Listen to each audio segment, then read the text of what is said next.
righty. Today is episode 7 of the Weird, Wild, and Wonderful Illinois podcast. I'm your host, Miranda Bailey Peets, Communications Director at the Illinois State Historical Society. And today we are joined by Kaye Iftner, who is the president of the New Philadelphia Association. So thank you for joining us. Thank you. I'm honored to be here. Yeah. So for those who may not know, where is New Philadelphia?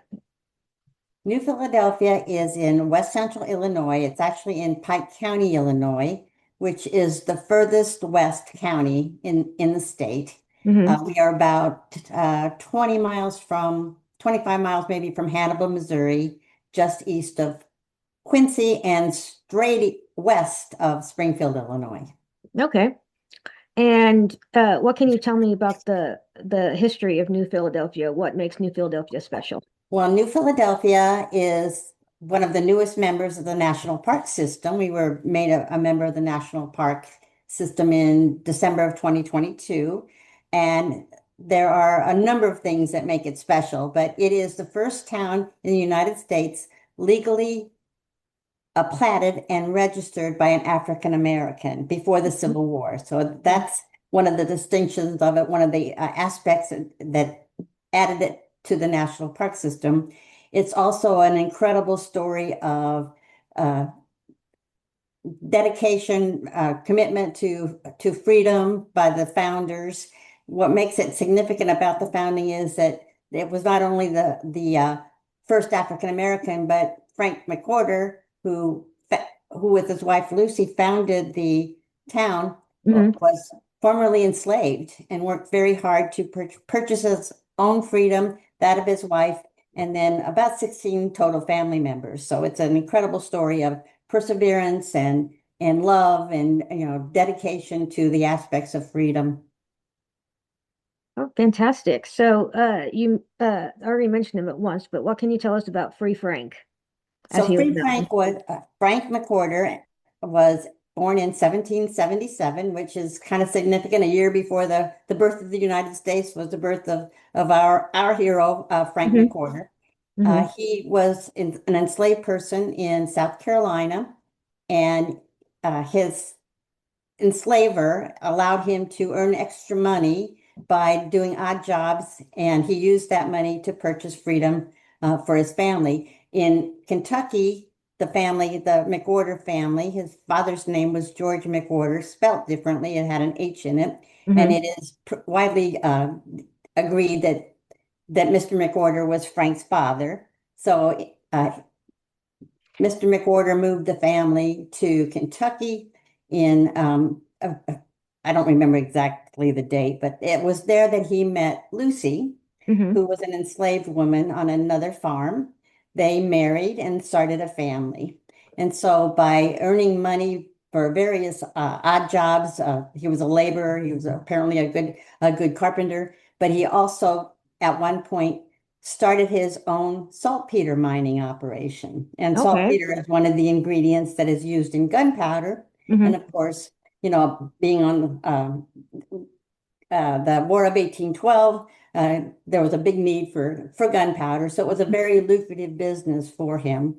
So he worked very hard, and he purchased his wife's freedom, Lucy, first. And the reason that he purchased Lucy's freedom was that she was pregnant.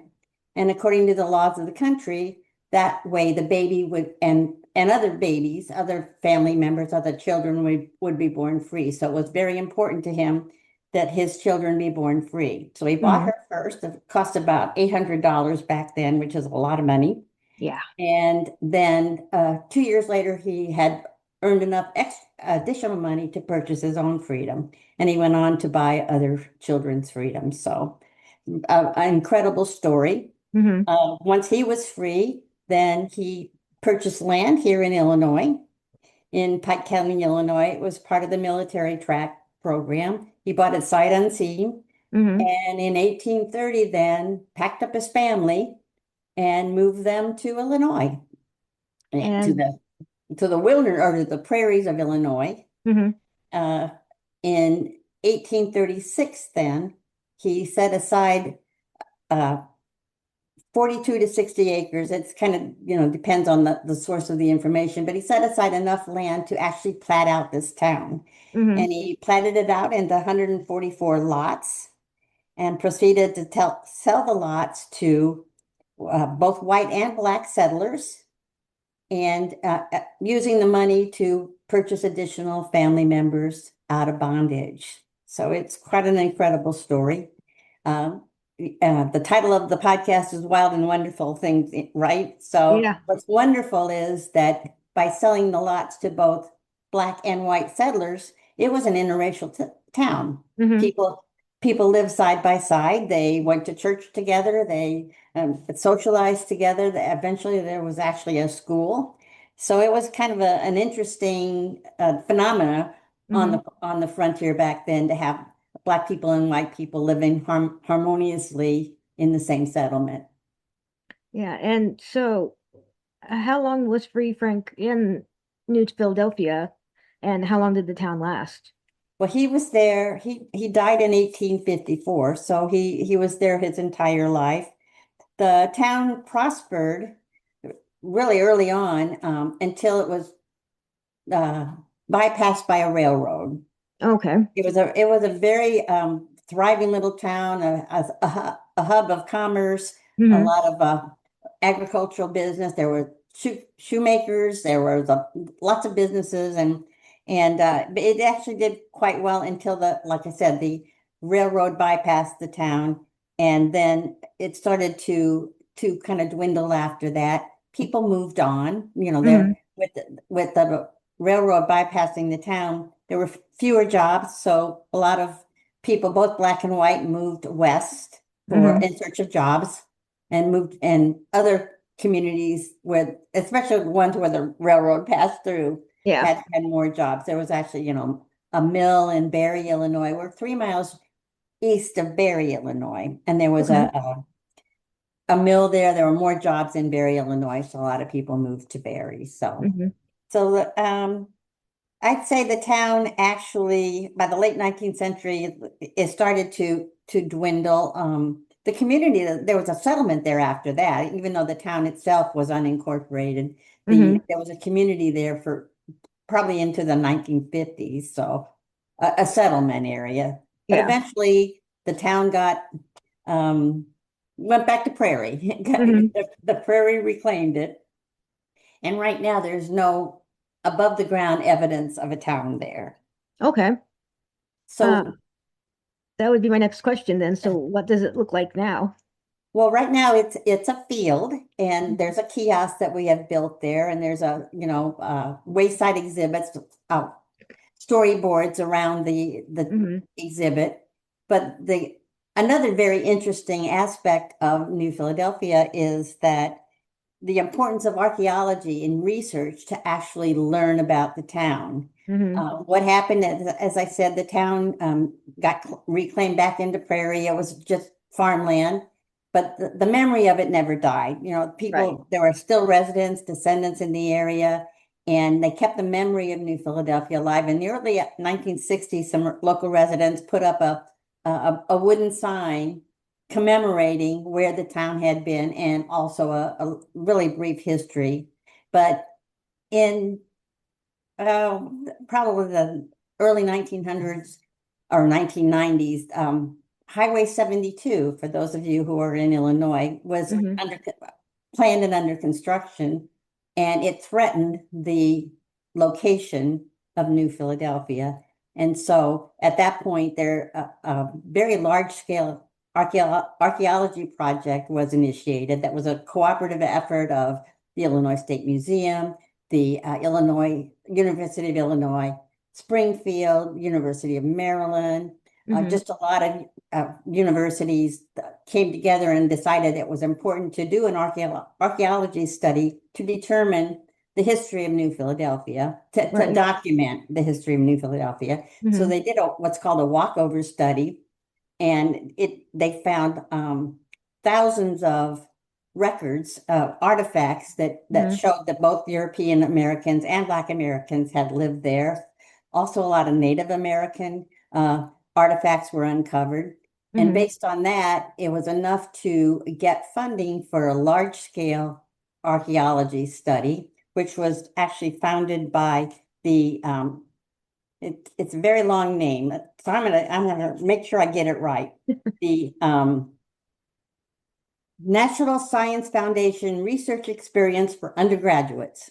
That was Okay. the name of the program. Mm-hmm. And they funded actually like 6 years of archaeology digs during the summer. And these were obviously credit hours for archaeology students, but Mm-hmm. they spent 5 weeks doing digging and researching, and another 5 weeks back in the lab at the Illinois State Museum, cataloging and identifying everything that they had uncovered.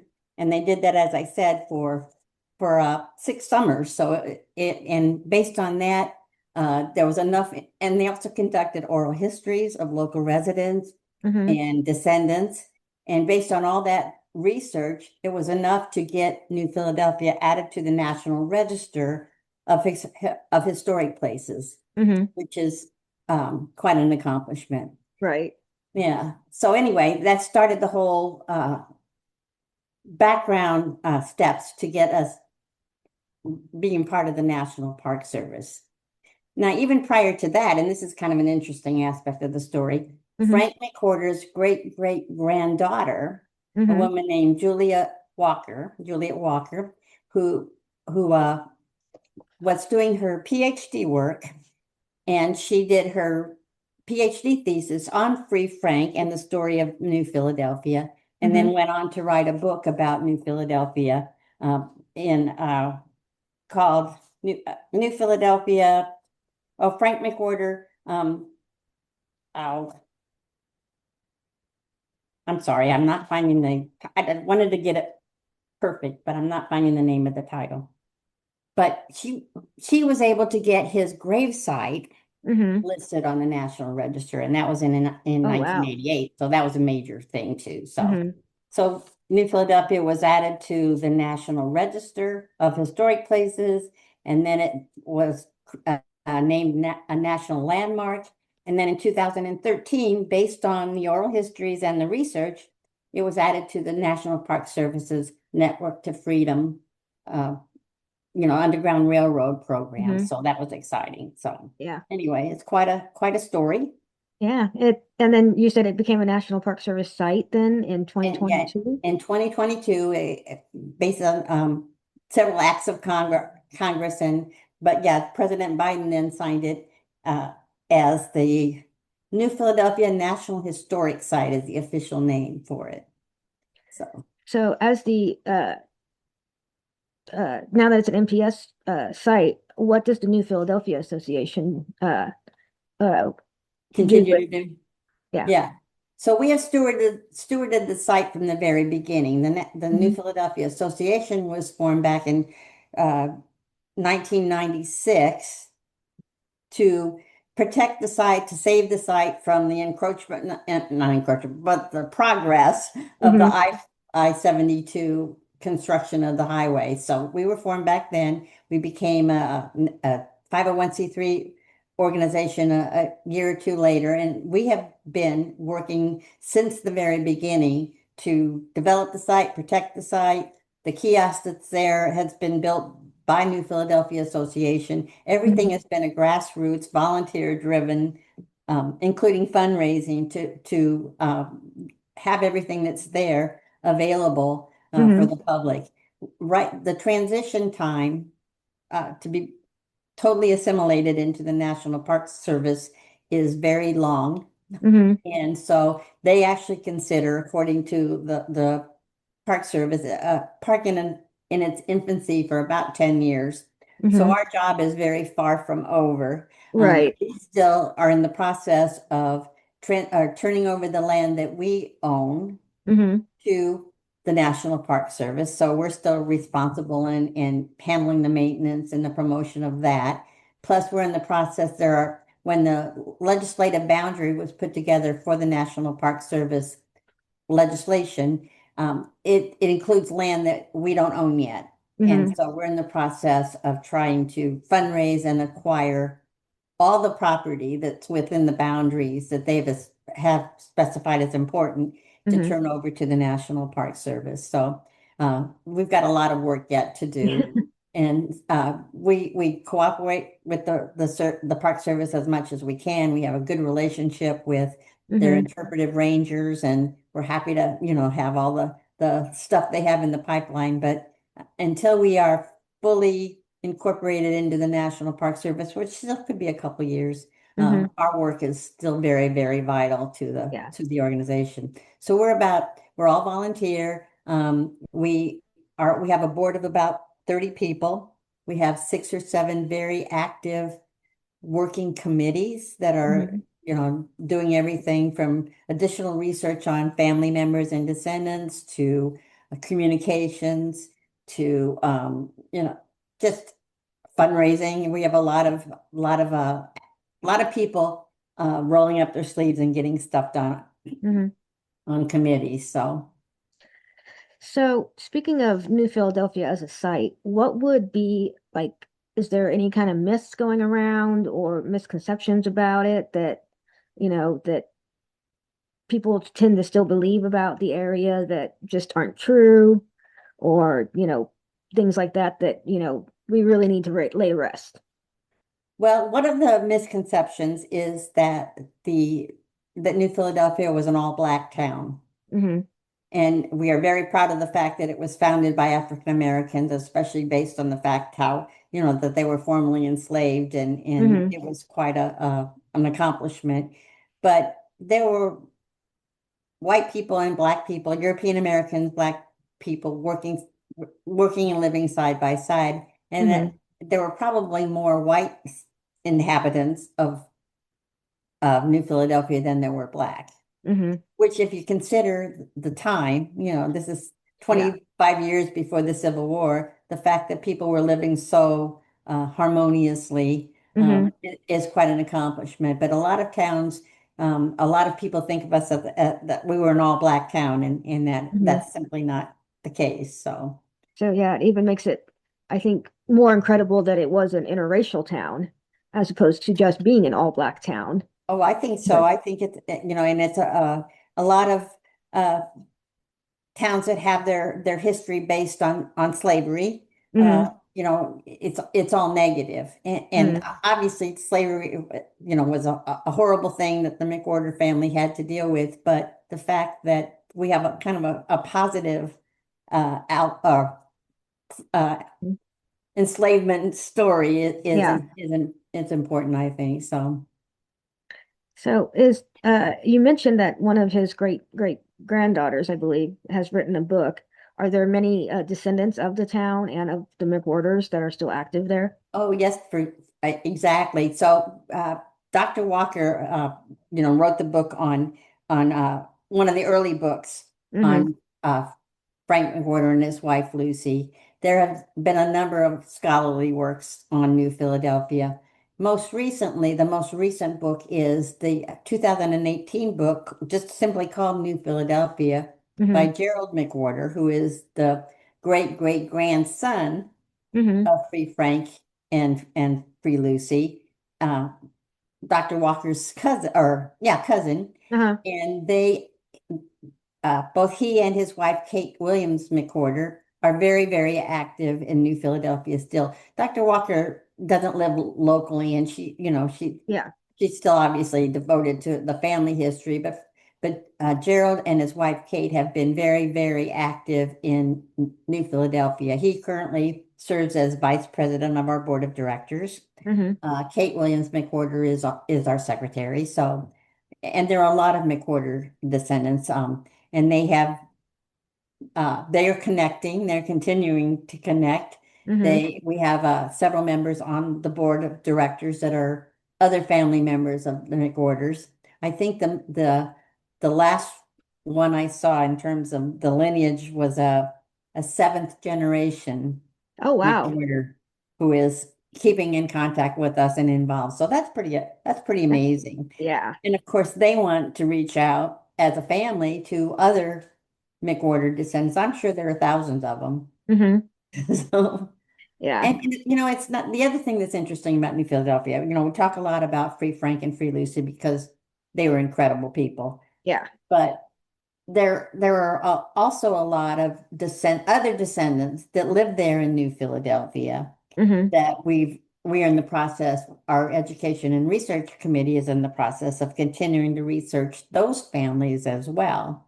And so there's been a lot of work done on a Burdick family, which is a white family that lived there and actually have built the only structure that's on the property. It's not an original Hmm. 1830s Right. structure, but it's still on the property. And one of their descendants, Sonny Burdick, is actively involved in New Philadelphia. And there are other families from the area with ties that are, trying to document those ties. And we've got a lot of them that are documented, and a lot of interactions happening, and a active research committee working on them. And we're going to be highlighting uh, some of those other families in our annual lecture series, which I'd like to tell you about at some point. So, Yes, definitely. Like, let's talk about it. When is the lecture series? okay. So one of the outcomes of those archaeology studies, the summer studies, Hmm. was they began in 2004 to have weekly updates to the community during June when Hmm. the students were there and the work was happening at the New Philadelphia site. And so every Tuesday night in June, since 2004, so this will be our 22nd year, we Wow. have hosted a lecture series called the Marvin J. Likes and Thomas Leo Likes Lecture Series.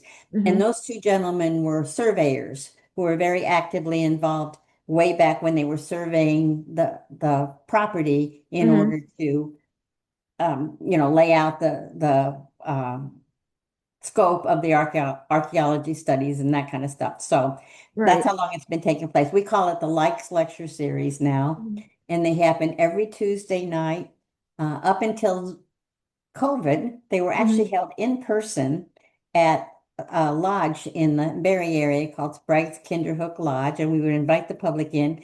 Hmm. It served several purposes. It gave the students an opportunity to share with the community what they were doing out there, because you can imagine a little Oh, yeah. community like Barry, and you see these people come in and they, have all these tents and all this work happening. It was quite a conversation Hmm. piece in Pike County, and we invited the schools to come out and to see what was going on. But these Tuesday night lecture series gave the students a chance to share their research, tell them what they were doing, which was a good experience for them. It allowed the association to do community outreach to the Hmm. to the area, and it also uh, you know, created a lot of interest in what was going on at New Philadelphia. So that they have been going on ever since. In 2000, we had to pivot like everybody else, Hmm. and we had to switch from in-person meetings to Zoom. Hmm. And we actually found that it works very well for us to do the lecture series by Zoom, because we can attract speakers from all over the country that we Hmm. can't necessarily get to drive to Barry, Illinois on a Tuesday night in June for a 7 o'clock 1 hour meeting. Exactly. And the residents loved it. The local people loved it. They miss, those in-person visits, but we have found that Zoom just works out much better for us. We can get a more diverse number of speakers and Hmm. also attendees. So, but anyway, so this will be our 22nd year on Zoom, and I've got the lineup all figured out. I'm really excited about every year we pick a theme. Hmm. And this year's theme is community cooperation and shared purpose. Okay. And it will be every Tuesday night in June, beginning with June 2nd. And on June 2nd, we're having a local historian talk about John Wood, the founder of Quincy, Illinois, Okay. who was a pioneer, senator, went on to be governor, but he's also a known abolitionist. Hmm. So he's going to, Reg Ankrum is going to be talking about John Wood as all those things, plus his commitment to the anti-slavery movement. So that'll be Hmm. interesting. On June 9th, we've got a presentation by the Freedom Suites and the Freedom Suites uh, Memorial Park that's in St. Louis. I don't know if you're Okay. familiar with Freedom Suites, but Mhm. between the Louisiana Purchase and the Emancipation Proclamation, there were more than 300 enslaved people in St. Louis who Mhm. challenged or tried to get their freedom through the courts. And so those are called Freedom Suites. So that's happening on the 9th of June. And then on the 16th, we'll have a presentation about why the Civil War matters. And it's all about the U.S. colored troops. Okay. And there were a lot of, African American people black men who served in the Civil War. And so we'll be talking about that. The next one is called New Philadelphia Neighbors. And that's the one that I alluded to, where we were going to be talking about the other families Mhm. of New Philadelphia beyond just the McWhorters. And then we have a bonus one on the last, usually we only do 4 of it because there are 5. Tuesdays this June. We're going to take advantage of that and have a Mhm. bonus session for people who are doing, who are trying to search their own genealogy. Mhm. And so we'll have some genealogy tips from people, some professionals come talk a little bit, and then some of those family members will share how they learned about their families through Mhm. various sources. So it should be a pretty interesting lineup. They're free. They're 7 o'clock by Zoom every Tuesday night. And the link, it's the one, register once and it'll get you into all 5 lectures. Okay.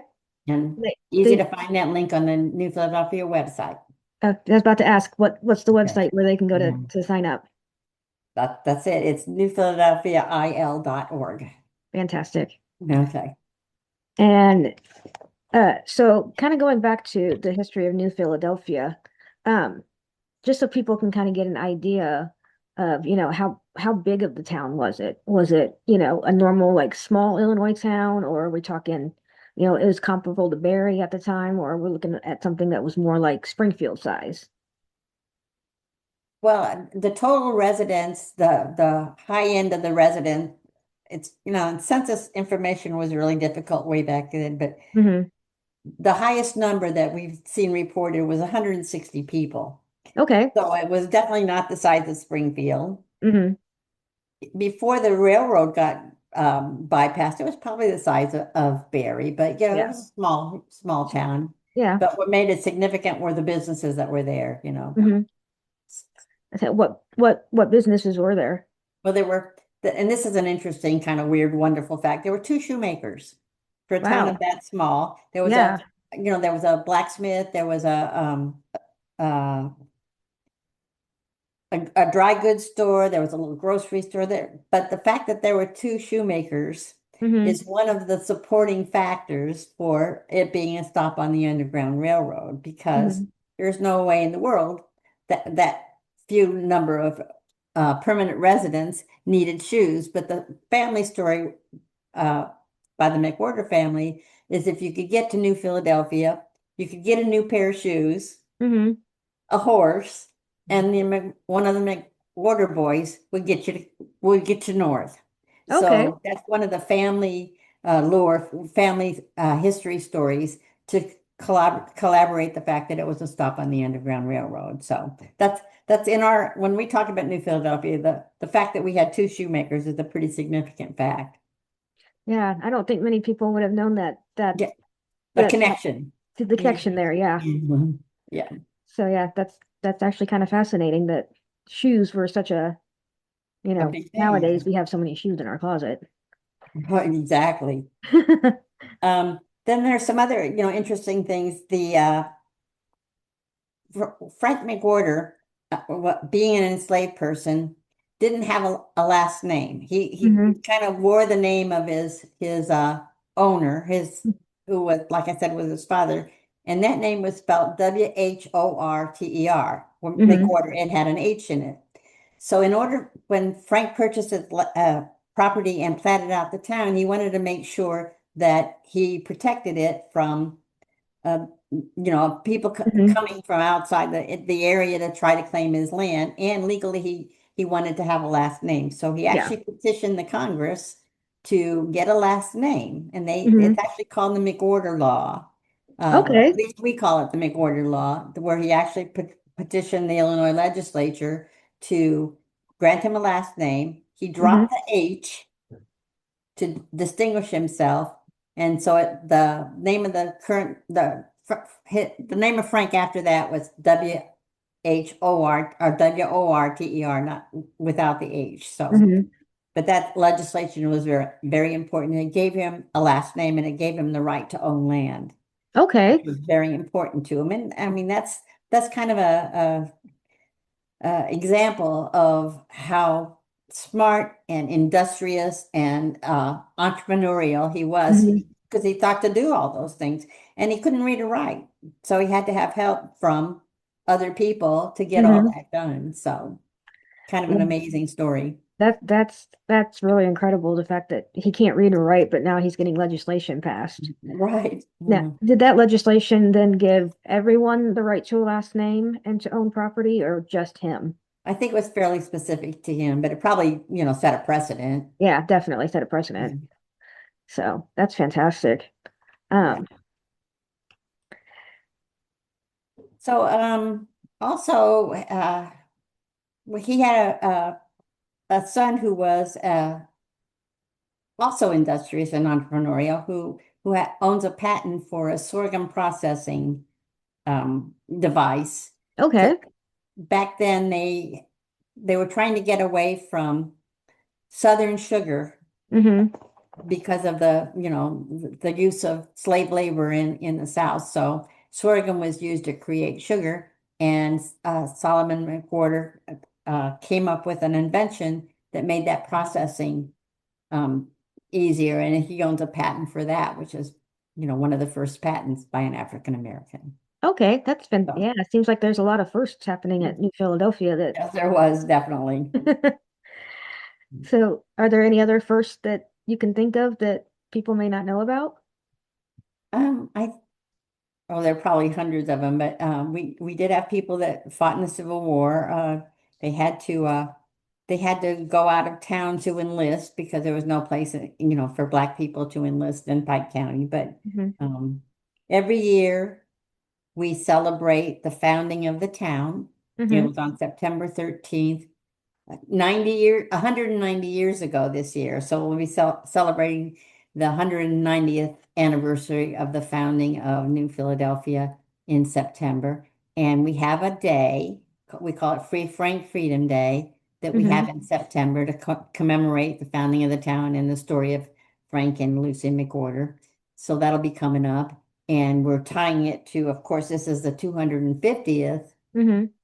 anniversary of the US. So we're having a double celebration, Yeah.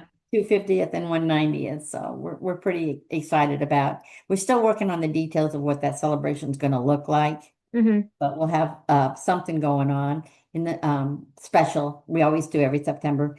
And then we're working with the National Park Service interpretive staff to do some programming for kids in Hmm. conjunction with the 190th and the 250th there at the site. So So lots of stuff coming down the pipeline. details that's still Hmm. evolving. So Hmm. So lots of stuff coming down the pipeline then, huh?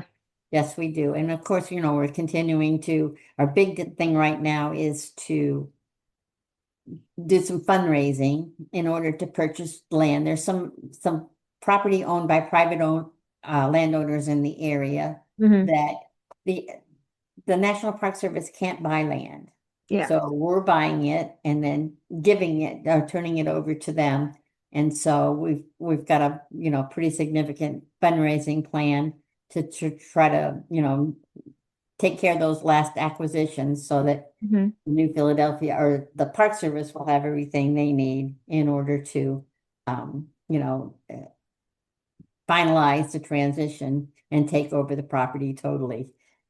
So right now they own some pieces, we own some pieces. We happen to own the piece that where the kiosk is and the visitors come to. Hmm. We are getting a lot of visitors. Our visitation has greatly increased since we've been part of the National Park Service. National Park Service travelers are dedicated and Hmm. sometimes obsessed with trying to visit as many national parks as possible. So we have a sign-in sheet, and when we ask how many parks have you visited, it's like amazing. This is my Yeah. 400th park, and Yeah. so That's, but it's good. It's bringing a lot of people to town. hmm. So, And we do have another pretty amazing aspect of New Philadelphia. Right now, it's unmanned and self-guided, but hmm. those interpretive panels that are around the kiosk area are very informative. It gives you a really good story. And of course, there's a QR code out there that you can get more information on Hmm. the website. But we have an augmented reality walk. It's a Okay. it's a walk that goes out to the alongside of the kiosk area, the park, and it has 13 signposts, Hmm. and each signpost has a story connected to it. Hmm. And you know, it's a phone app, Android or iPhone. You can download it there, or you can download it before you go out there. It's just New Philadelphia AR2 is if you go to the iPhone store. But Hmm. anyway, and you point your phone to Hmm. the sign, and it gives you this 3D kind of story about New Philadelphia, and they're very entertaining and informative. Um, they One of the stories that's also part of the family lore, the family oral history, is about how they would distract slave catchers who would come to town Hmm. looking for runaway or freedom seekers that were on the move. And the story is that they would a resident would release a chicken. Would be a Ah. dog, and they'd release a chicken, and the dog would make a lot of ruckus going after that chicken, and that Hmm. would distract the slave catchers, and so that the enslaved people, the freedom seekers, would have a way to hide or run away, and so that's a kind of a fun story that's part of that one of the stops, and it talks about the railroad bypassing the town. There are a lot of Hmm. great, interesting stories along this walking trail. It's a nice stretch your leg kind of thing. The kids love it. It's very entertaining for young people.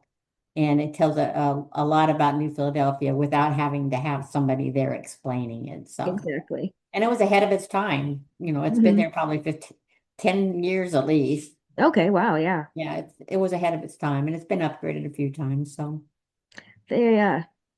Are there any future plans for New Philadelphia, as in like recreating any of the town buildings or reconstruction in any of right the? now, we don't have plans for reconstruction, and actually, that's kind of up to the National Park Service. Our goal is to continue to educate the public, get people there, garner support for keeping the story alive and additional Hmm. research.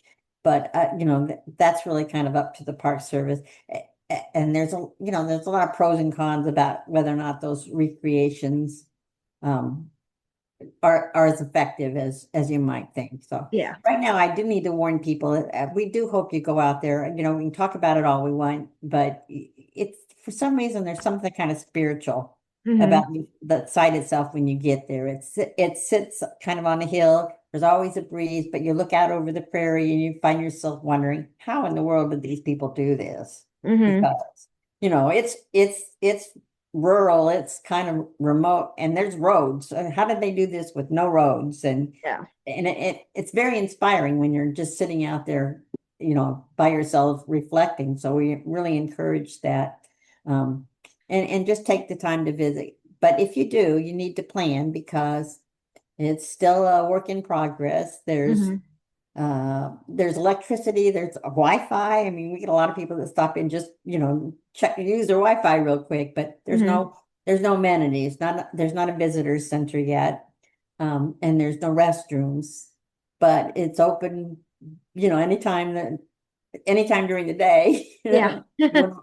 But it's a great place. And the National Park Service, if you look up New Philadelphia National Historic Site, you can find a lot of information on it. They actually have a whole part of landing page that's called Work in Progress, Park in Progress, so Hmm. that as they add additional things, they can, if there's something that they think you need to know, they'll put it on there. Just kind of as a go know before you go kind of Yeah, good thing. thing. Yeah. Yeah, but it's a work in progress, but it's so inspirational. So that's fantastic. All right. Well, thank you for joining us today. Okay, well, thank you. Now, do you need anything else? NewPhiladelphiaIL.org Mm-hmm. is the name of our website.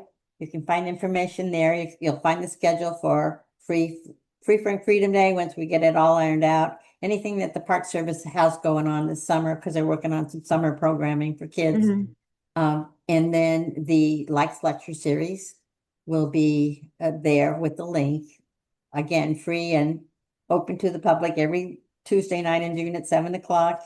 Lots of more information about New Philadelphia. So also a way to join us if you want to. Yep. We can always use volunteers for all kinds of things and money. I would not be a good president if I didn't say, if you need a place to donate, Yes. we're a 501(c)(3) and we'd be happy to put your money to good use. So, No. and thank you for your interest. So, All right. Thank you so much. okay.